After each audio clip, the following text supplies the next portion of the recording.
Welcome to the 2010 Puma 26 RLSS. We're going to start right back in center here. So you just got that one little port. It's just going to pop on open, and out of there is going to come your 30 amp cord. Most campsites are going to have that. You can plug straight on in and you're good to go. We do also provide you with a 15 amp adapter to go down to a standard household outlet. You could run your fridge, charge your batteries. In the bumper here, you're just going to stick your finger in, pull it out a little bit, that'll unlock it. You can pull the bumper cap off, reach in, and you pull out your sewer hose. So just take note of those two ears right there. That's how we'll connect it to the sewer system. The hose itself, once fully stretched out, is about 20 feet long. It's just storing it in the back bumper here, just helping to keep any sort of stench out of the trailer. That bumper cap's just going to press back in there, and then just press in the center, locks it in place. In this corner, as well as in each corner of the trailer, you've got these stabilizer jacks here. So walking through the unit right now, you'd notice it's got a little bit of a sway to it. These guys are just going to come down to the ground, firm it up, give them another turn, and that'll just kind of get rid of any sort of bounce or sway in the unit. And straight up here up top, you got the satellite dish hookup, so coax cable will plug into there, fire up at your TV location. Same thing down below with the cable satellite hookup, all right? Making our way down the unit. You get this one storage compartment here, so it is locked. You will get a set of keys, and you'll get one that looks just like this guy here. It'll stick right on into there, open it up. You get that little finger up on the side there, just holds it open for you. A little bit of storage compartment space is accessible from underneath your dinette seat as well. We're just gonna close that back up, lock her down again, and right down below it is your sewer system. So on the left here should be a black valve. Sorry, no. On the left here is a gray valve, and on the right is a gray valve. And right down the bottom back there is a black valve. So that black valve is indicating a black tank, which is filled from your toilet. So that's gonna be your dirtiest water. We're gonna dump that first. So basically you'd be taking this cap here, pulling it off, taking your hose, attaching it the same way, pressing it on, locking it in place. Pull that black valve, allow that to drain out completely. And then in the front here, that gray valve is going to be filled from your bathroom shower and your sink. So we'll dump that. Allow that to go through once that black is done, just to help keep the hose cleaner. And then in the back there, that's going to be your galley tank filled from your kitchen sink. So typically cleaner water. You just want to go dirtiest to cleanest, just helping keep your hose as clean as possible. Right over here, we've got a city water connection. So a water hose will plug into there, turn on the water, and that'll just pressurize the water lines throughout the unit. Right above that, we've got your exterior shower. So the same key as your storage compartments, just going to stick into there and open her up. All right, so you get the 3-foot hose, hot and cold water. The dog's out getting muddy, you can spray him off before he gets inside. Previous owner did leave a spare washer there for your city water connection, so we've just left that here for you as well. Lock it back up, and there we go. Down a little bit more, we've got your storage compartment here, so it just opens up. It does see straight through to the other side. Previous owner had all these blocks and cribs here for you, just kind of as like extra feet for your stabilizers. So again, we've just left them there for you as well. In the front of the unit, you just get this one little service light there. Right. In that box right there is your battery. So as long as you're plugged in through that short cord in the back, that battery is charging for you. Also through your 7-pin into your tow vehicle, the battery's also charging. Underneath this cover here, if you just flip that open, you've got access to your 2 propane tanks there. For the video, I'm just gonna pull it off. Just pulls straight up, and that's that. So in the back here, you see that changeover. It's got that one little green dot there to it. So that's just indicating which tank that you're drawing off of. So we'll run off of this one. If things were to shut down while you got this tank open, it's just letting you know it's empty. At that point, you just be turning it off, flip over to the other side, and run off of this one while you get that one filled. All right. Standard tongue jack in the front, one way's up, the other way's down. And then the front window here, so you just get these 2 travel latches, we'll just undo those, pull it up, wing nuts on either side, tighten those down, hold it open, and you get that little front window there. Other end of your storage compartments here. So here we can see we do provide you with a water hose as well as a park adapter, so your 30 amp end into there, 15 amp into your house for standard outlet. And right behind that, up on the wall back here, you can see we've got the little service light in here, as well as what I believe is a adder room. This rod right here is for your awning, so we'll use that in a minute here. You also get this jack right here for running all of your stabilizers, all right?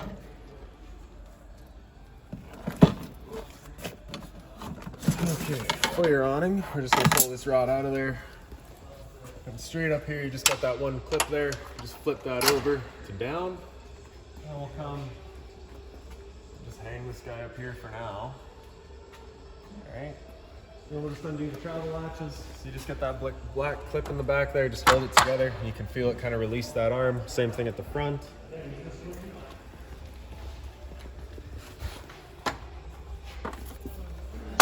There we go. And then we're just gonna pull the rod here. And you can see that brings the awning out.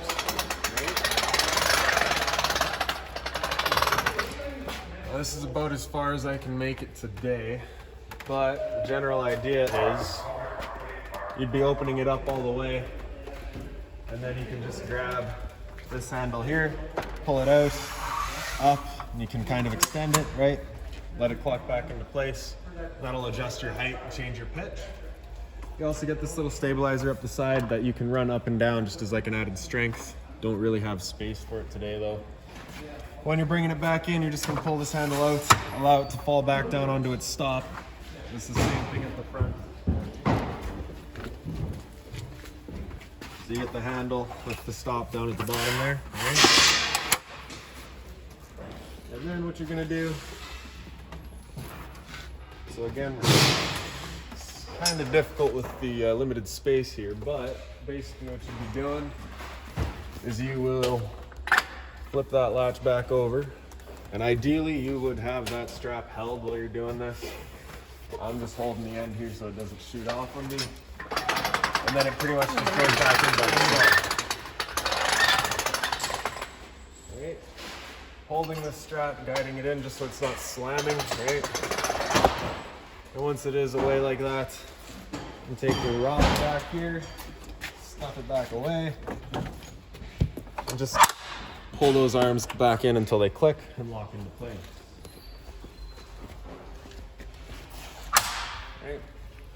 Just like that. And then we've got your entrance into your front bedroom here, as you can see there. Right? Just has this little T-latch in the back, holds the door open at 90 degrees. You don't want it beyond 90 degrees because it does contact the awning arm there. So this would have been a hanger for presumably what would have been a barbecue at one point, which we just don't have for the unit anymore. Right here we've got your hot water tank, so just get that one keyway there, line that up, pops on open. Down in the bottom left corner, that little switch back there is for firing it up with electricity. So of course if you're plugged in, fire it up with electricity, run it off of that. Before you ever do turn it on though, whether it be with the electricity down here or with the propane switch, which is just inside, you just want to hit this relief valve right there. Hitting that valve is going to let you see that little bit of water come out.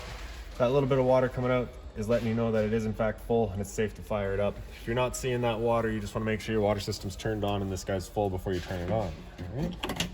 Right up above that is just a vent for your fridge. Nothing back there for you to worry about.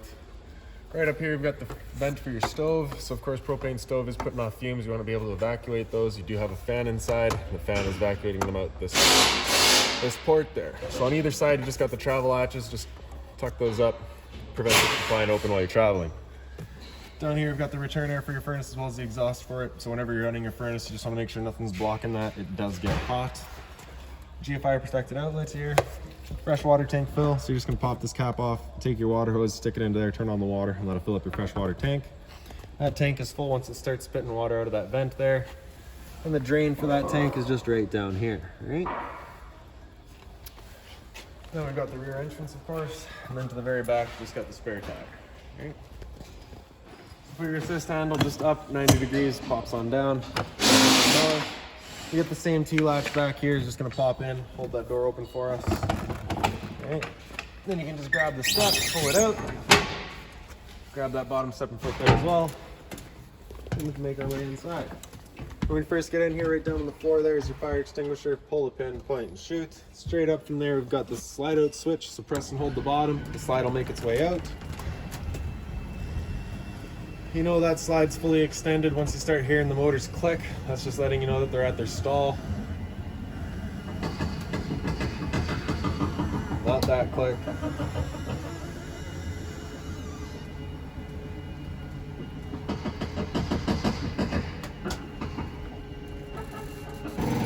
That click. All right. And straight up from that switch, you've got the two light switches. The one on the right does your awning, or sorry, your porch light outside. And the one on the left does your interior lights here. The two lights in the back, just on their own switches there. Right. Along with storage across the top.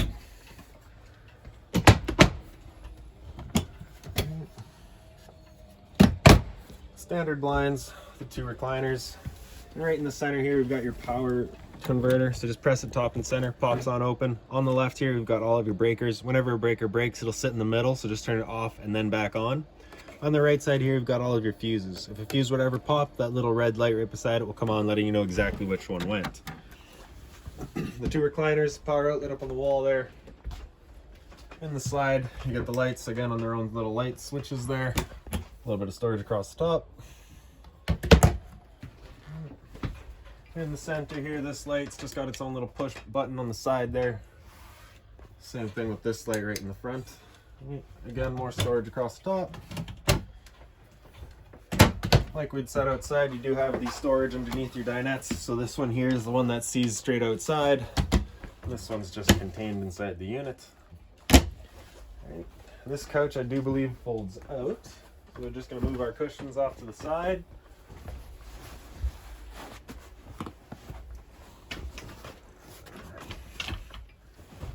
And then, how does this work? This just flips over. And then I guess that inflates. Alright. So that just folds on out. You got the little plug back here. Alright, for inflating it and deflating, all that stuff. Once you're done, we're just going to flip it back over. And put our cushions back in there.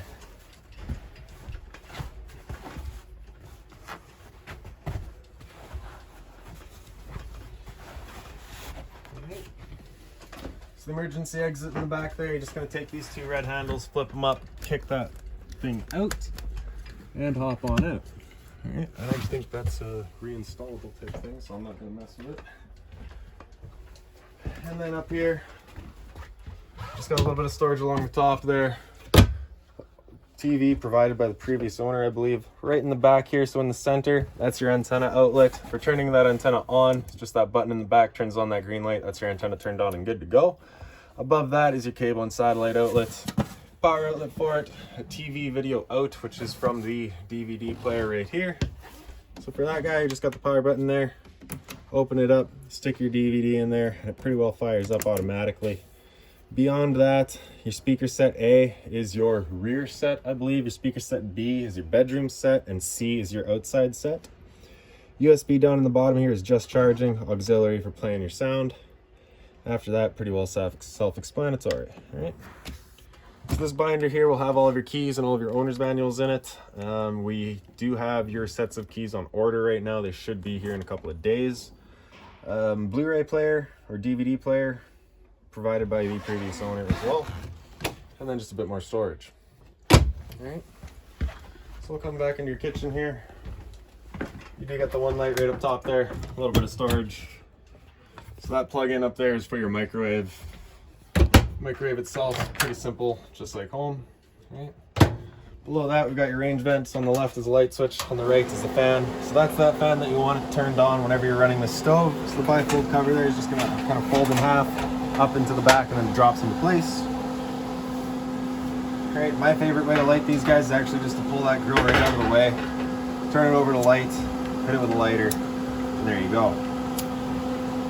Now if you've got a barbecue lighter where you can reach through the grill, it's obviously ideal. I don't though. Pop that back into place and that's that. Turn it to off once we're done. Right.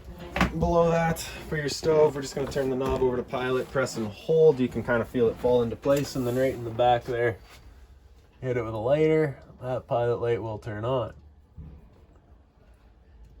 Right, you just see it going there. And once you get it going, you just want to hold that knob in for a couple more seconds, then you can release and it'll hold itself. Then you just turn up to your desired temperature and she fires right up. Once you're done, we can just turn it back down to pilot and it'll hold just the pilot light for you. However, if you're going traveling or leaving the trailer for a while, you just want to make sure that guy's right off. All right. So right up on the wall here, you've got your monitor system, or your panel. In the bottom right corner there is your water pump switch. So just turn that switch on, turns on your water pump drawing out of the fresh water tank. And on the left, that's your water heater on propane. So if you hit that switch there, that light in the center comes on, letting you know the ignition sequence will start. Once that light's gone out, the sequence has started, and it'll try that 3 times, and if it doesn't fire up after that, you'll just be going outside and hitting that reset button. All right. So stood right here, you can hear that 1 click. She's fired up, we know it's good. All right. Then your monitor systems on the bottom here, we got battery. So because we're plugged in right now, we're currently C for charging. G would be good, F is fair, L is low. For your fresh tank, as you fill that up, it'll go to 1/3, 2/3 and full. Same idea for your black, your gray, and your galley.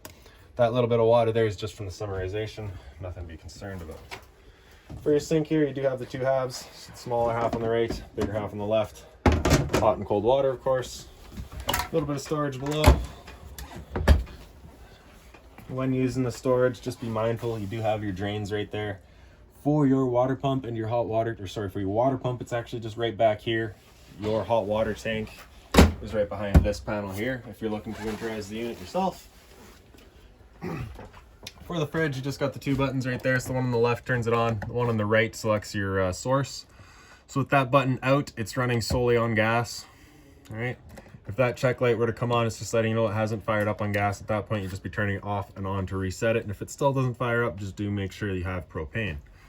Now, if you're plugged in and you got the option to run on AC, have that button go in. It'll run on auto, which is first going to use the AC power. So we get the short cord like we're plugged in. And if it ever loses that, it'll automatically switch over to gas. All right. So in the top section here, you just got your freezer. And below that, we got your fridge. All right. Temp selection is just right in the back there. As that thing slides up and down, it gets warmer or colder.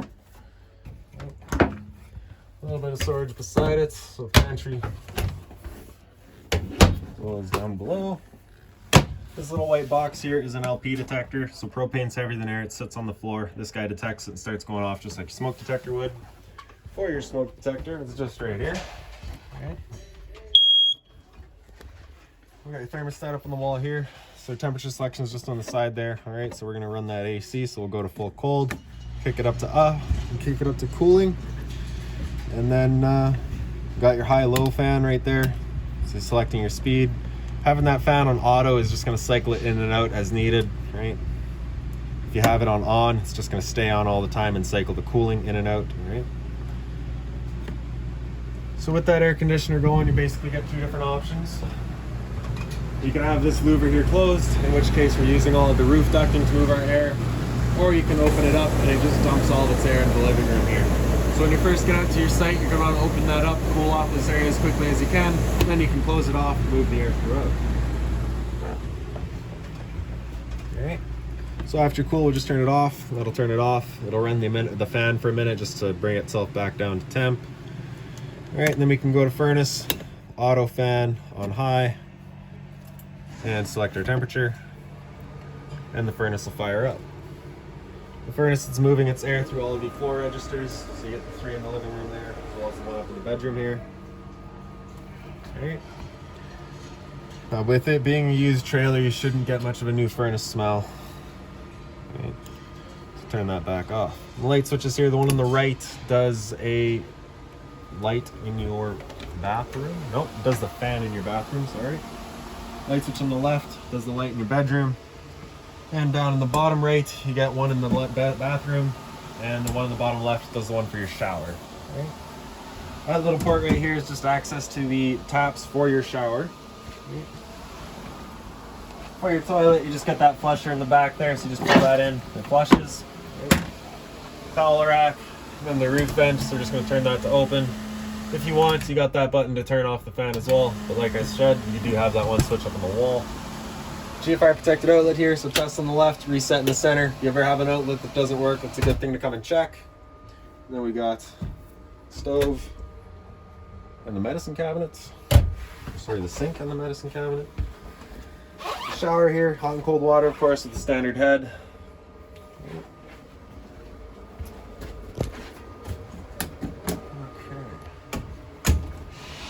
And then in your front bedroom, if you just pick up at the foot, you have access to a little storage bin there. Right across the top, we've got the storage, a little closet space. Right above my head here, you've got your antenna itself. So when you get out to your campsite, you just want to lift that up, just turning it up. All right. And then you'd just be basically watching or listening for your best reception, just turning this guy to help with your reception. And once you're done and going traveling though, you want to make sure those two arrows there are lined up, and then you can bring it down. Having those two arrows lined up just ensures that the channel that the antenna sits in is lined up and it's not going to pierce itself. Above the head of your bed, you just get that one light, and on the back there you can see we do have a carbon monoxide detector there for you as well. All right. Up on the wall here, there is a TV backer, so if you want to mount a TV in here, you can do so. Power outlet and a cable and satellite outlet for it in here. And that's about it. So if you've got any other questions on the unit, please feel free to give us a call, 204-237-7272.